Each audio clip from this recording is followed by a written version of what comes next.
بسم اللہ الرحمن الرحیم۔ السلام علیکم۔ سردار عبدالمطلب کے دور میں ایک اندوناک واقعہ رونما ہوا جسے قرآن مجید میں بھی بیان کیا گیا ہے۔ یہ ہاتھی والوں کا واقعہ ہے۔ بات یوں ہوئی کہ یمن کے بادشاہ ابرہہ حبشی نے صنعا شہر میں ایک گرجا تعمیر کیا جسے کلیس کہا جانے لگا۔ مقصد یہ تھا کہ عربی لوگ حج کرنے کے لیے کعبہ کی بجائے یہاں آئیں۔ عربوں کو اس پر بہت طحش آیا۔ ایک کنعانی آدمی نے اس گرجا کلیس میں رفع حاجت کر دی۔ ابرہہ کو پتہ چلا تو اس نے غضبناک ہو کر قسم اٹھائی کہ میں بیت اللہ کو گرا کر دم لوں گا۔ پھر اس نے اہل حبشہ کو تیاری کا حکم دیا اور ہاتھی لے کر مکہ کی طرف چل پڑا۔ جب ابرہہ نے طائف کے راستے منغمس کے مقام پر فروکش ہوا تو اس نے اسود بن مقصود حبشی کو چند سوار دے کر مکہ کی طرف بھیجا۔ اس نے تہامہ کے علاقے میں قریشیوں اور دوسرے لوگوں کے ہاں لوٹ مار کی، حتیٰ کہ وہ سردار عبدالمطلب بن ہاشم کے 200 اونٹ بھی لے آیا۔ سردار عبدالمطلب ہی ان دنوں قریش کے بڑے سردار تھے۔ پہلے تو قریش، کنانہ اور حذیل کے قبائل نے ان کا مقابلہ کرنے کی ٹھانی، مگر جلد ہی انہیں پتہ چل گیا کہ وہ اس کا مقابلہ نہیں کر سکتے، لہٰذا وہ چپ ہو گئے۔ ابرہہ نے ہناتی حمیر کو مکہ بھیجا کہ جا کر اس شہر کے سردار سے ملو اور اسے میری طرف سے پیغام دو کہ میں اسے لڑنے نہیں آیا، میں تو صرف بیت اللہ ڈھانے آیا ہوں۔ اگر تم رکاوٹ نہ بنو تو مجھے خون ریزی کی ضرورت نہیں۔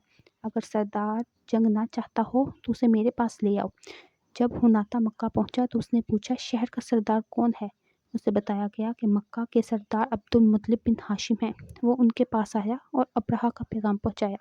عبدالمطلب کہنے لگے، اللہ کی قسم ہم اس سے لڑنا نہیں چاہتے، نہ ہمیں اتنی طاقت حاصل ہے کہ اللہ تعالیٰ کا قابل احترام گھر ہے جسے خلیل اللہ ابراہیم علیہ السلام نے بنایا تھا۔ اگر اللہ تعالیٰ نے اس گھر کو بچانا چاہا تو بچا لے گا، یہ اس کا گھر اور حرم ہے، اور اگر اللہ تعالیٰ نے اسے نہ روکا تو ہم میں اتنی طاقت ہی نہیں کہ ہم اسے روک سکیں۔ ہناتا کہنے لگا، آپ میرے ساتھ بادشاہ کے پاس چلیں، اس نے آپ کو بلایا ہے۔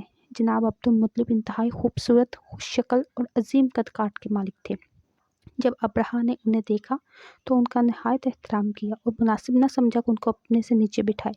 وہ یہ بھی نہیں چاہتا تھا کہ حبشی لوگ انہیں اس کے برابر تخت پہ بیٹھا دیکھیں، اس لیے وہ خود تخت سے نیچے اتر آیا اور چٹائی پر بیٹھ گیا اور ان کو اپنے ساتھ بٹھا لیا۔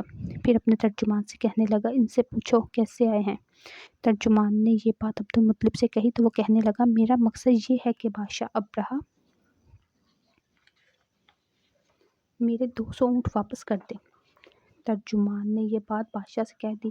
ابرہہ کہنے لگا، ان سے کہو، میں نے جب تمہیں دیکھا تو بہت عظیم سمجھا تھا، مگر تم نے بہت ہلکی بات کی ہے۔ تم اپنے 200 اونٹوں کی تو بات کرتے ہو، مگر تمہیں اس گھر کی کوئی فکر نہیں جو تمہارے آباء و اجداد کے دین کی بنیاد ہے۔ میں اس گھر کو گرانے آیا ہوں، مگر تمہیں اس کی فکر نہیں۔ عبدالمطلب کہنے لگے، میں اپنے اونٹوں کا مالک ہوں، اس گھر کا بھی ایک مالک ہے، وہ خود اس کی حفاظت کرے گا۔ ابرہہ نے کہا، وہ اسے مجھ سے نہیں بچا سکے گا۔ عبدالمطلب نے فرمایا، تو جانے اور وہ جانے۔ ابرہہ نے عبدالمطلب کے اونٹ واپس کر دیے۔ عبدالمطلب قریش کے پاس واپس گئے اور انہیں مکہ خالی کر دینے کا حکم دیا تاکہ وہ پہاڑوں کی چوٹیوں پر پناہ حاصل کر کے لشکر کے حملے سے بچ سکیں۔ پھر سردار عبدالمطلب اٹھے، کعبے کے دروازے کا کنڈا پکڑا۔ ان کے ساتھ کچھ اور قریشی بھی اللہ تعالیٰ سے ابرہہ اور اس کے لشکر کے خلاف دعائیں کر رہے تھے۔ سردار عبدالمطلب نے اسی طرح دعا مانگی، اے اللہ، ہر آدمی اپنے گھر کی حفاظت کرتا ہے، تو بھی اپنے گھر کی حفاظت فرما، کل ان کی سلیب اور سازش دہ تدبیر پر غالب نہ آئے۔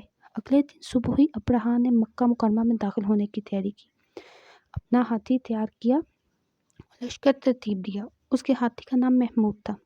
جب لشکر نے ہاتھی کو مکہ کی طرف چلایا تو ہاتھی بیٹھ گیا۔ انہوں نے اسے مارا اور بڑی کوشش کی تو وہ اٹھ کھڑا ہوا، لیکن ٹس سے مس نہ ہوا۔ جب انہوں نے اسے یمن کی طرف چلایا تو وہ بھاگنے لگا۔ شام کی طرف چلاتے تب بھی بھاگتا، مشرق کی طرف چلاتے تب بھی بھاگتا، لیکن جب مکہ کی طرف چلاتے تو بیٹھ جاتا۔